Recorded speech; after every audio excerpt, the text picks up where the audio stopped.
So మీరు ఒక IAS అధికారిగా, సో పనిచేసిన అధికారిగా ఇప్పుడు అరవింద్ కుమార్కి నోటీసులు ఇచ్చిందట ఏసీబీ.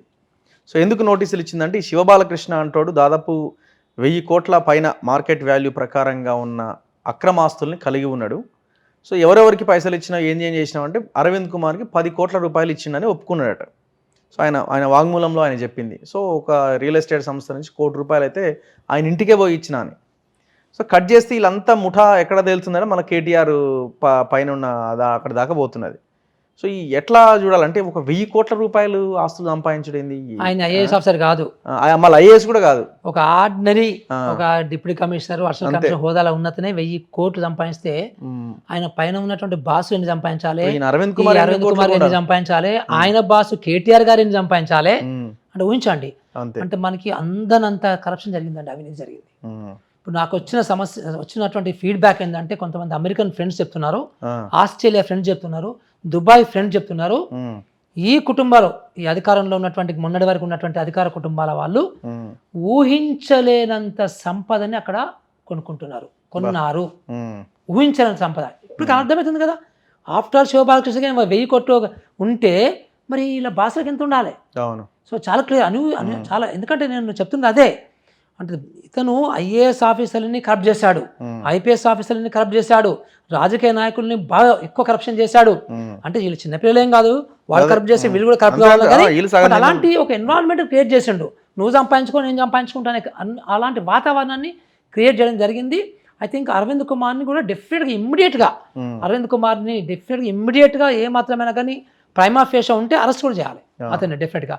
తర్వాత నేను అదే చెప్తున్నాను, ఈ ల్యాండ్ ట్రాన్సాక్షన్స్లో ఇన్వాల్వ్ అయినటువంటి, సో ముఖ్యంగా ఈ రేరాకు సంబంధించి రియల్ ఎస్టేట్కి సంబంధించి ఇన్వాల్వ్ అయినటువంటి ఐఏఎస్ ఆఫీసర్ల మీద కంపల్సరీ డీటెయిల్డ్ ఎంక్వైరీ అర్జెంట్గా వేయాలి. వేసి వాళ్ళు దొరికితే మాత్రం దొరుకుతారు గ్యారెంటీగా, మై 100% ఫీలింగ్ దొరుకుతారు.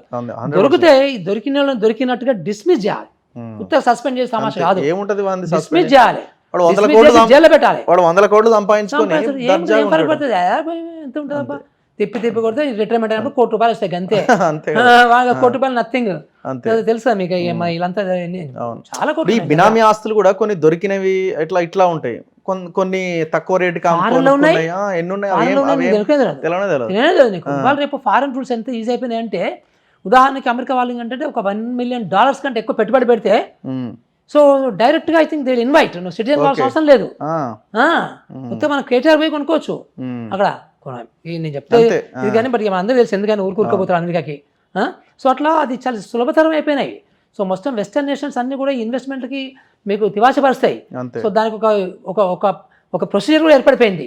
అంటే వైట్ మనీ ట్రాన్స్ఫర్కే ఇక్కడ బ్లాక్ మనీని, ఇక్కడ ఉన్నటువంటి అవినీతి విధానాన్ని అక్కడ వైట్ మనీ కన్వర్షన్కి కూడా ఒక విధానం, ఒక ప్రొసీజర్ ఏర్పడిపోయింది. దాన్ని ఆ రకంగా నిజంగా కూడా గవర్నమెంట్ ఆఫ్ ఇండియా తలుచుకుంటే ఇంటర్పోల్ సహాయం తీసుకొని, సో ఇంటర్నేషనల్ ఏజెన్సీ సహాయం తీసుకొని మొత్తం రాజకీయ నాయకుల యొక్క మొత్తం ఈ ఫారెన్ లావాదేవీలు, విదేశీ లావాదేవీలు మొత్తాన్ని బయట లాగొచ్చు బీజేపీ తలుచుకుంటే. బీజేపీ మేమంతా పెద్ద ఇది అంటారు కదా, వీళ్ళు నిజంగా తలుచుకుంటే మరి ఇలాంటి దొంగ రాజకీయ నాయకులు బోల్డ్ మంది ఉన్నారు దేశంలో. ఒక్క రాజకీయ నాయకులు కరప్షన్ పెట్టిందా? దుబాయ్లో ఇదే రాజకీయ నాయకులు దుబాయ్లో పెట్టుబడి పెడుతున్నారు, సో నీకు అమెరికాలో పెట్టుబడి పెడుతున్నారు, సింగపూర్లో పెట్టుబడి పెడుతున్నారు, మారిషస్లో పెట్టుబడి పెడుతున్నారు. మరి ఎందుకు ఒక్కరు దొరకడం ఎందుకు వీళ్ళకి? అంటే దీని అర్థం ఏంటి? సో బీజేపీని ఇక్కడ తప్పబెట్టాలి. బీజేపీ ఒక పెద్ద అవినీతి పార్టీ, అందుకనే వాళ్ళు ఈ అవినీతి బయట పెట్టాడు. ఇప్పుడు ఇదే బీజేపీ అనుకుంటే కవితని, కేటీఆర్ని, వీళ్ళ ఆస్తులన్నింటినీ కూడా ఈ ఐఏఎస్ ఆఫీసర్ ఇన్వాల్వ్ అయిన వాళ్ళు వీళ్ళని కూడా వీళ్ళందరినీ కూడా బయటికి లాగి కాళేశ్వరం మీద వాళ్ళ నమస్తే తెలంగాణలో ఒక బ్యానర్ ఐటమ్ రాశారు. హరీష్ రావే చెప్పిండు దమ్ముంటే విచారణ చేయమని. వాళ్ళే అంటున్నారు దమ్ముందా మీకు అని. మరి వీళ్ళ దమ్ము చూపించాలి కదా, అంతే కదా. ఇప్పుడు అవినీతి చేసిన వాళ్ళే అంటున్నారు దమ్ముందా మీకు నిరూపించండి. ఇంకొక మాట కూడా కేటీఆర్ అంటున్నాడు, అది చాలా చిన్న తప్పట, చాలా చిన్న, అది దగ్గర సుమారుగా ఎంత 5,000 కోట్ల రూపాయల డ్యామ్ అది. సో అది మూల డ్యామ్ అది, అంటే మొత్తం కాళేశ్వరం ప్రాజెక్ట్. ఇప్పుడేమంటున్నారు, అది ఒక్కటే కదా అయ్యింది, అది ఒక్కదానికి ఎగ్జాక్ట్లీ. ఇప్పుడు అంటే దాంట్లో 2-3 కంక్లూజన్స్ మనకు వస్తాయి. ఒక్క బ్లాక్ కుంగింది, సేమ్ ఫౌండేషన్స్, సేమ్ అన్ని మెటీరియల్, అవే. Same design. అంతే. మిగతా కుంగమని గ్యారెంటీ ఇస్తావా? నంబర్ 1. అవును. నంబర్ 2, ఇప్పుడు ఒక కుంగిపోయింది, కుంగిపోవడం మూలాన నువ్వు అది మొత్తం డిస్మాంటిల్ చేయాలి. ఆ డిస్మాంటిల్ చేయనేదే ఇప్పుడు డైమండ్ కట్టింగ్ డిస్మాంటిల్ చేయాలంటే చాలా స్లో ప్రాసెస్ అది. అవును. సో అది చేయడానికి నీకు దగ్గర సంవత్సరం పడుతుంది. అవును. అది చేస్తే మళ్ళీ కట్టడానికి ఇంకో 2 సంవత్సరాలు పడుతుంది, 2 సీజన్లు పడుతుంది. మరి 3 సంవత్సరాలకి మొత్తం నువ్వు కట్టినటువంటి లక్ష కోట్లు ఖర్చు పెట్టినటువంటి ప్రాజెక్టు ఆగిపోద్ది కదా. అంతే. అంటే అది చిన్న పొరపాట, అది చిన్న పొరపాట. ఇప్పుడు వీళ్ళందరూ రాజకీయ నాయకులు ఏంటంటే, ఇప్పుడు హరీష్ రావు ఏంటంటే చాలా సేమ్ వాళ్ళ మామ దగ్గర నుంచి నేర్చుకున్నారు కదా మరాఠీ అనేది. సో అంటే ఎట్లాగూ చేస్తారు మనకు తెలియదు, ఎందుకంటే కాంట్రాక్టర్ చూసుకుంటారు. అంతే. ఎందుకంటే కాంట్రాక్ట్ కూడా ఇరికిపోతారు కదా అందులో. అవును. సో కాంట్రాక్టర్ చూసుకుంటారులే అన్నట్టుగా ఈ డాంబికాలు పలుకుతున్నాడు ఈయన.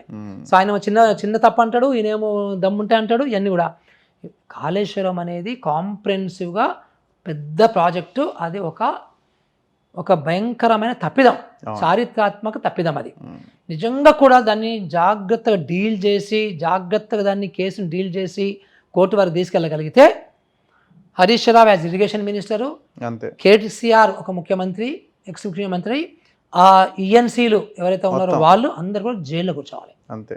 సో అంత ఆ ప్రాజెక్టులో ఉన్నటువంటి అవినీతి అంత ఉంది. అవినీతి, లెక్కలేనితనము, ఒక అసమర్థత, ఒక అబద్ధాలు అన్నీ కలిపితే